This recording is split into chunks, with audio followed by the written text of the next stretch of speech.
영성이 아주 깊은 루이스라고 하는 목사님이 계셨습니다. 이분이 지은 책 중에 악마의 편지라고 하는 책이 있는데, 이 책에서 그 인간의 마음을 아주 적나라하게 이렇게 표시하는 내용입니다. 어느 노신사가 책방에 가서 책을 이렇게 보는데 신앙서적을 보는 거예요. 신앙서적을 보니까 하나님은 누구신가? 나는 어떤 사람인가? 라고 하면서 여러 생각을 가지고 이렇게 책을 보고 있는데, 이 마음속에 어떤 생각이 드느냐면, 야, 너 점심시간이잖아. 이제 밥 먹어야지 하는 생각을 갖게 되는 거예요. 식당에 가서 밥을 먹는데, 밥을 먹으면서도 하나님을 이렇게 생각을 하게 되는데, 이 마음속에 어떤 생각이 되냐면, 밥이나 빨리 먹지 뭐 다른 생각을 하냐, 이렇게 생각을 갖게 되는 거예요. 시간이 끝났습니다. 다시 한번 하나님의 생각이 나오려고 합니다. 그때 마귀란 놈이 마음속에, 야, 지금 벌써 퇴근 시간이야, 집에 가야지 하면서 아무렇지도 않은 마음으로 버스를 타고 집으로 이렇게 퇴근을 하는데, 놀랍게도 이 악마는, 마귀는 그때에 뒤에서 회심의 미소를 지으면서, 그래, 오늘도 내가 이겼어 라고 하는 생각을 갖게 된다고 하는 그런 내용이에요. 이 이야기가 주고자 하는 내용이 뭐냐? 마귀는 사람들이 어떻게 해서라도 하나님과 가까이 하는 것을 싫어한다는 겁니다. 그 방법은 그 사람의 형편과 처지에 따라 다 다르게 나타난다는 거죠. 다양하게 접근해 옵니다. 아주 작은 일에도 우리가 하나님을 가까이 하지 못하도록 우리 마음속에 여러 가지 조건을 자꾸만 이유를 만들게 만든다는 거죠. 왜 마귀가 하나님을 가까이 하지 못하게 만들 것일까요? 그것은 다른 게 아니라 하나님을 가까이 하는 것이 인간들에게는 축복이 되기 때문에 그렇다는 것이죠. 하나님의 형상으로 지음받은 인간은 하나님을 가까이 할 때에 하나님의 인도를 받습니다. 하나님의 인도를 받는 사람은 축복의 사람이 되기 때문에 그렇죠. 그런데 사탄은 인간이 축복받는 것을 제일 싫어한다는 겁니다. 특별히 하나님의 복을 받는 것을 제일 싫어한다는 거죠. 그러다 보니까 별의별 이상한 핑계를 다 대게 하면서 신앙생활을 제대로 못하게 만든다고 이 책에서 얘기하고 있습니다. 오늘 본문 시편의 기자가 하는 말이 뭡니까? 하나님을 가까이 하는 것이 나에게 축복이다, 이렇게 말하고 있습니다. 그렇습니다. 하나님의 형상으로 지음받은 인간은 하나님을 가까이 할 때에 축복이 되는 거예요. 그래서 어떤 경우도 하나님을 가까이 하려는 마음과 노력이 우리 마음속에 있을 때에 그게 올바른 신앙의 길로 나아가는 지름길임을 우리가 알아야 되겠습니다. 사실 우리 인생은 인간의 마음대로 노력하면 되는 줄로 압니다. 그러나 반대로 노력해도 안 되는 일도 많습니다. 그래서 마지막에 다 노력을 하고 난 다음에 한마디 하는데, 그게 뭐냐면은 진인사 대천명이다, 이런 말을, 하늘의 뜻에 달렸다. 그 말은 다른 말로 얘기하면 하나님의 뜻대로 될 것이다 라고 하는 말 아니겠습니까? 그러니까 인간은 최선을 다해서 노력을 하고 난 다음에 결과를 하나님께 맡기는 거죠. 내가 노력하는 대로 어느 정도는 됩니다. 그러나 마지막은 하나님이 하시는 거예요. 천지를 지으신 하나님께 가까이 하는 것이 축복임을 우리가 알아야 됩니다. 그러면 어떻게 하는 것이 하나님을 가까이 하는 것일까요? 하나님과 자주 만나는 것이 하나님과 가까워지는 거예요. 자주 만난다는 것은 정말 중요합니다. 사람도 자주 만나면 정들게 되고, 정들게 되면 깊어지게 되는 거예요. 그래서 이 자주 만난다는 게 굉장히 중요한 것입니다. 인간도 자주 만날 때에 정들게 되고, 신앙도 자주 하나님과 만날 때에 하나님의 음성을 듣게 되는 거예요. 그러면서 내 신앙이 깊어지고 더 넓어지고 더 많이 하나님과 가까워지는 거죠. 그래서 오늘 본문에 이렇게 얘기합니다. 다 같이 읽겠습니다. 내가 이같이 우매무지함으로 주 앞에 짐승이 오나 내가 항상 주와 함께하니 주께서 내 오른손을 붙드셨나이다. 인간이 얼마나 무지한지 짐승처럼 무지하다는 거야. 이 시편의 기자가 자기가 자기를 보아도. 그런데 내가 주님께 함께하니까, 주님과 함께하니까 주님이 그 무지한 나의 손을 붙들어 주신다는 거죠. 본 시편의 기자는 하나님을 자주 만나려고 많은 애를 썼어요. 하나님을 만나려는 마음이 그래서 중요합니다. 여러분에게 하나님을 만나려는 마음이 있는가를 한번 좀 생각해 보세요. 사랑하는 사람을 마음에 생각하는 것처럼 나를 구원하시고 나를 천국에 보내신 하나님을 가까이 하고 만나려고 하는 그 마음 신앙 중심이 우리에게 있나를 한번 좀 생각해 보라 그 말이에요. 여러분, 우리가 가족을 얼마나 생각합니까? 부모님이나 남편이나 아내 아니면 자녀들을 많이 생각하잖아요. 자녀 출세시키려고 외국에 가서 공부를 시키고 돈을 벌어서 그렇게 애를 많이 쓰는 분들도 많이 있어요. 왜? 가족이니까. 그만큼 사랑하는 마음으로 투자를 하는 거예요. 그런데 하나님은 여러분에게 어떤 분이십니까? 자녀를 생각하는 것보다 하나님을 좀 더 많이 생각하십니까? 하나님은 모든 곳에서 항상 먼저여야 됩니다. 너희는 먼저 그의 나라와 그의 일을 구하라 이렇게 말씀하셨는데, 이 먼저라고 하는 말은 순서면에 있어서도 하나님이 1번이요, 무게면에 있어서도 하나님이 내 마음에서 제일 무겁게 생각하는 분이에요. 크기로 말한다면 하나님이 내 인생에서, 내 가슴 속에서 정말 제일 크신 분이다, 이렇게 마음에 생각하며 살아가는 것을 말하는 거예요. 하나님은 한마디로 얘기하면 내 인생의 전부다. 그래, 머리끝에서 발끝까지 전부가 하나님으로 꽉 차 있는 신앙이, 이게 온전한 신앙이고 좋은 신앙이에요. 역사에 보게 되면 이성복 목사님을 아십니다. 일본 순사가 쿡 찌르면 예수 천당! 랑 얘기하는 거예요. 아니 그래, 너는 맨날 예수 천당밖에 없냐? 나는 예수 천당밖에 없습니다. 왜 그러냐 그러니까, 나는 예수 천당이 목에 꽉 찼습니다. 그게 찔리면 예수 천당밖에 안 나옵니다. 여러분, 찔리면 돈? 뭐가 나옵니까? 한번 자신의 신앙을 한번 살펴보세요. 에? 찔르면 예수가 나옵니까? 자식이 나옵니까? 아니면 돈이 나옵니까? 뭐가 먼저예요? 안타깝게도 나에게 예수가 전부가 아니라는 겁니다. 내가 어려울 때만 찾는 분이 예수님이십니다. 나의 어려움만 도와달라고 얘기합니다. 인격적으로 하나님을 사랑하지 않아요. 그러나 하나님은 우리 인생의 전부이어야 한다고 말씀하고 있잖아요. 모든 곳에서 하나님이 우선순위가 돼야 된다고 말씀하고 있잖아요. 그러면 어떻게 하는 것이 하나님을 자주 만나는 것일까요? 교회를 가까이 하는 것이 하나님을 자주 만나는 거예요. 본문 1절 이하에 보게 되면 악인들의 형통함에 대하여 얘기합니다. 악인들은 사람들이 당하는 고통도 없어요. 재앙도 없어요. 그들의 소득은 마음이 원하는 것보다 훨씬 더 많아요. 그 거만한 말들을 서슴없이 합니다. 악한 말을 하면서도 어찌 알겠느냐 라고 할 정도로, 아니 세상에 죄를 지면서도 돈은 그냥 들어오는 것 보게 되면 기가 막히다는 거야. 그러니까 이 시편의 기자가 마음에 아픔이 있는 거예요. 하나님, 어떻게 저렇게 죄를 짓는 놈은 잘 되고요, 내가 믿음으로 살려고 하는 나는 왜 이렇게 안 됩니까? 그러니까 이 시편의 기자가 너무나 가슴이 아파서 기도를 하는 거야. 이 서운하고 답답한 마음을 가지고 기도하러 성전에 올라간 거예요. 하나님의 성전에 올라가서 기도를 하는데 놀랍게도 그때 하나님께서 그의 마음속에 그 죄짓고 돈 버는 인간들의 마지막 종말을 이 시편의 기자에게 알려주시는 거예요. 이렇게 얘기합니다. 그들을 미끄러운 곳에서 한순간에 미끄러지게 할 것이다.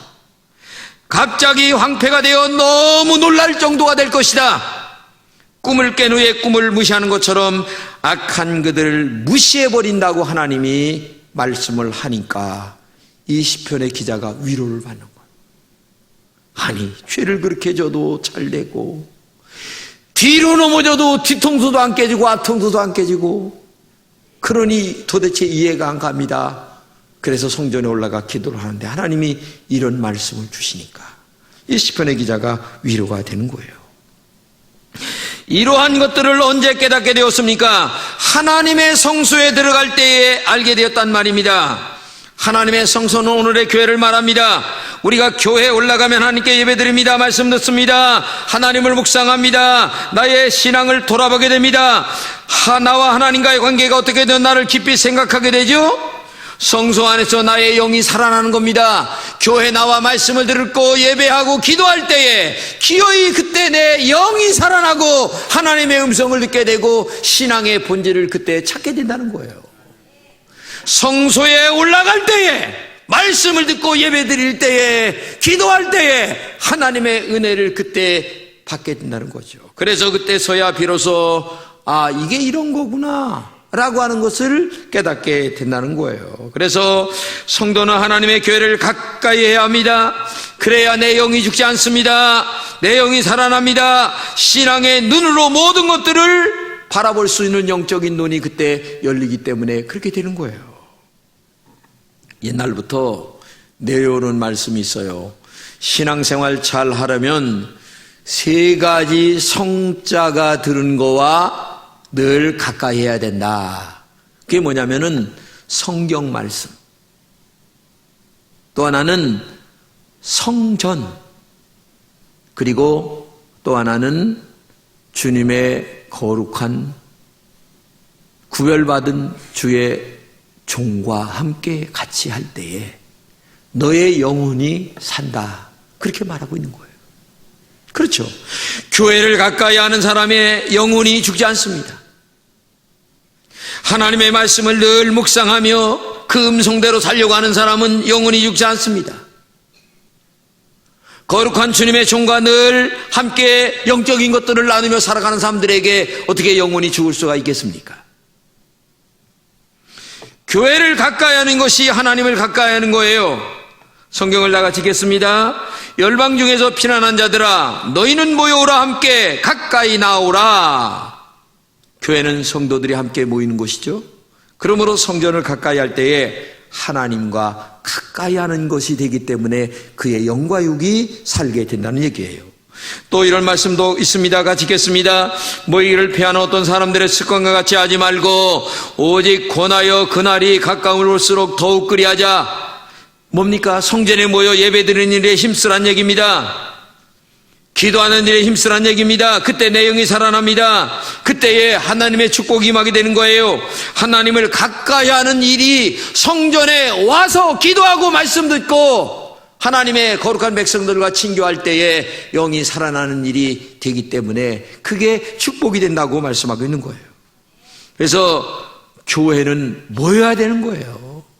저녁에도 모이고 낮에도 모이고 모여서 기도하고 모여서 말씀 듣고 모여서 세상적 얘기하는 게 아니라 영적인 얘기, 우리가 이렇게 신앙생활하면 되겠느냐, 더 하나님과 가까이 나가도록 믿음으로 살아야지, 이런 영적인 얘기를 할 때에 우리의 신앙이 좀 더 깊어지고 성스러워지고 거룩해진다는 얘기를 우리가 알아야 됩니다.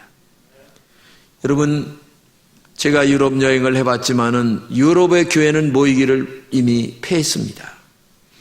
노인들만 겨우 나옵니다. 우리 교회보다 몇 배 더 큰 교회가 가보면 요짝에 한 20명만 모여가지고서 노인들끼리 예배를 드려요. 나머지는 구경꾼들이에요. 다른 나라에서 온 사람들이. 이게 지금 유럽이에요. 하나님이 계신다고 믿으면서도 교회는 안 나와요. 딱 2번 나온다고 그래요.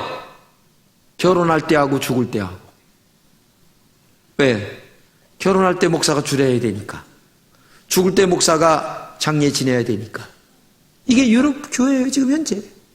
근데 이 유럽의 이런 잘못된 것들을 한국교회가 지금 받아들이고 있어요. 왜? 교회 나오기를 싫어해요. 독일의 알토나 교회가 1993년도에 약 재적교인까지 해서 4,000명 정도 됐는데 1,000명이 들어갈 수 있는 이렇게 큰 교회인데도 지금은 몇십 명이 모여서 예배를 드립니다. 스코틀랜드 같은 데는요, 한국교회 목사를 지금 수입합니다. 영어만 할 수 있으면, 목사라는 자격만 있으면 거기 가서 목회를 할 수가 있어요. 왜? 신학교가 문을 닫아요. 스코틀랜드가 어디입니까? 아니, 개혁교회의 본산지입니다. 지금 이렇게 돼가고 있어요. 교회가 힘을 잃었습니다. 그러자 도시폭력과 이혼율이 증가합니다. 혼전 동거나 시험 결혼과 낙태나 마약과 아니면 성매매로 유럽이 사회악으로 지금 전락하고 있어요. 하나님을 가까이 함이 복인데 하나님을 멀리하니 복을 받은 것 같은데도 이상한 죄악들이 얼마나 많이 일어나는지를 알아야 됩니다. 가정이 깨집니다. 오늘의 사람들은 하나님을 의지하지 않습니다. 사람들은 하나님의 말씀 대신에 세상의 법칙을 더 좋아합니다. 성경 대신에 첨단 기계를 더 좋아합니다. 경제적 수준이 높아지면서부터 사람들이 하나님을 느끼지 못하고 있어요.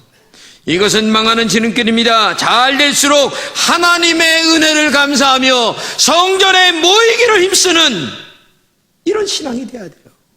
주일 낮에도 나오고 저녁에도 나오고 기도에도 나오고 성전을 사모하는 사람은 절대로 하나님이 망하지 않게 하신다는 거예요. 그러므로 여러분 부탁합니다. 우리 성전을 사모하는 여러분 되시기를 주님의 이름으로 축복합니다. 오늘 성경에 말씀하십니다. 하나님을 가까이 함이 복이다. 교회에 잘 나오는 것이 복이에요. 자주 나오는 게 복이에요. 교회에 와서 사는 게 복이에요. 응?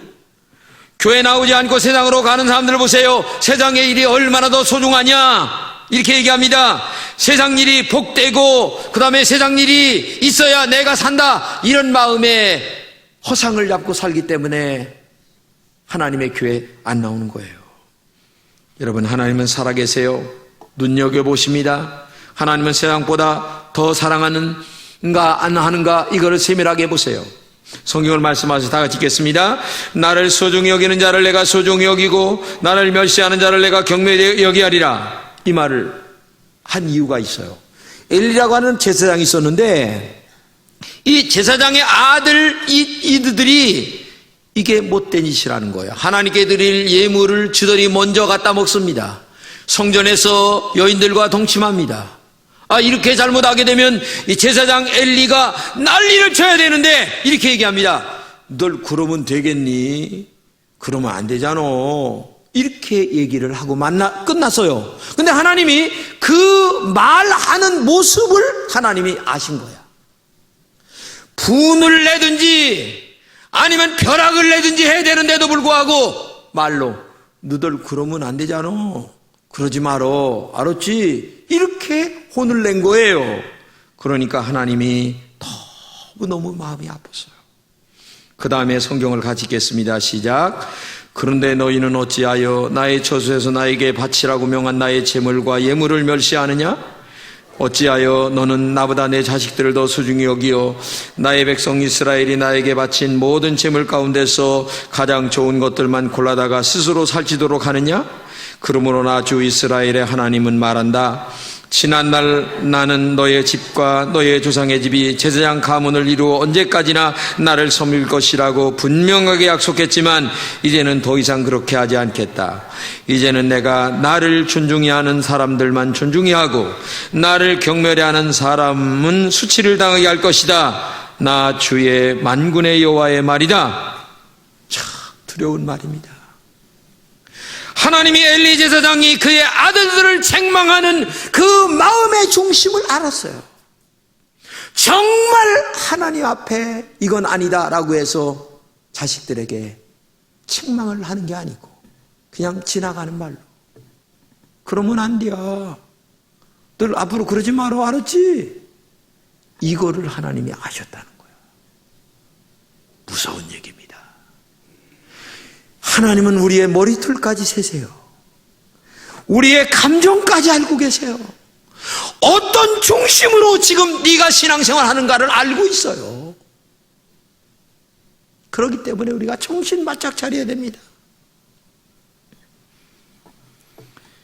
잘되고 평안할 때에 신앙의 옷깃을 여미면서 혹시나 내가 하나님 잘못된 것이 있는가 없는가를 늘 마음에 깊이 생각하면서 하나님 앞에 바르게 살려고 하는 영적 신앙을 가져야 돼요. 하나님보다 더 사랑하는 것이 없는지 살펴보시기 바랍니다. 하나님이 기뻐하실 마음 중심을 가지고 있는지 여러분 살펴보시기 바랍니다. 주일 성수 잘하세요. 이날이 하나님 앞에 나와 예배드린 날 아닙니까? 정직하게 11조 바치세요. 하나님이 돈을 가지고 하늘로 올라가는 게 아니에요.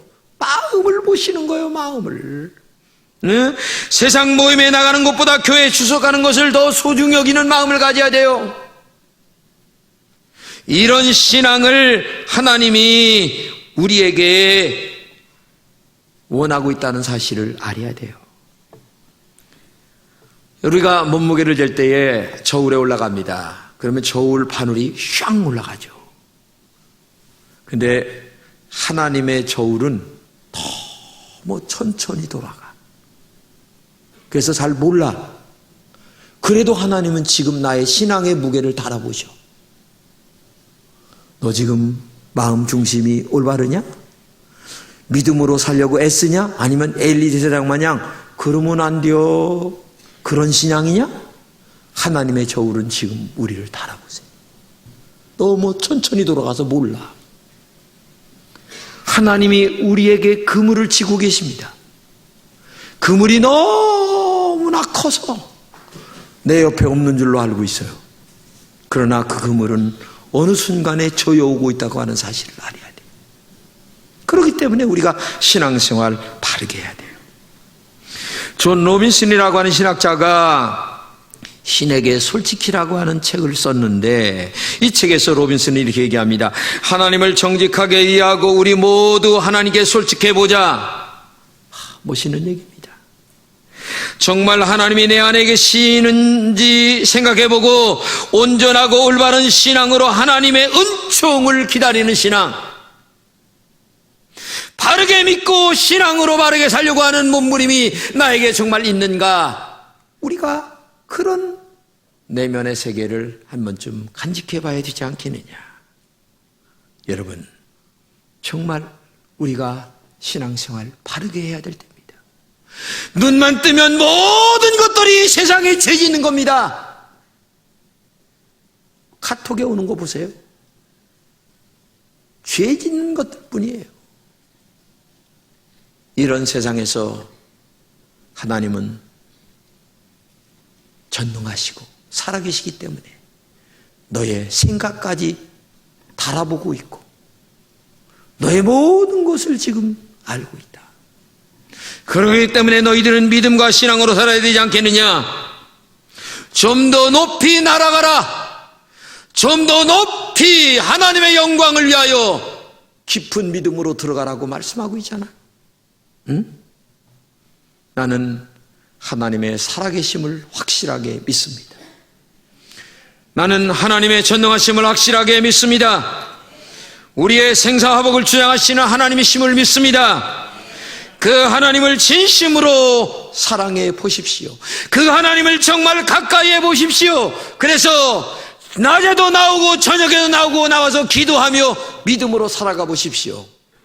머지않은 장래에 하나님께서 나를 이렇게 축복했다고 하는 이 간증거리가 분명히 여러분들에게 만들어지게 될 줄로 믿습니다. 우리 한번 믿음으로 승리하는 금천의 성도들이 되시기를 축복합니다.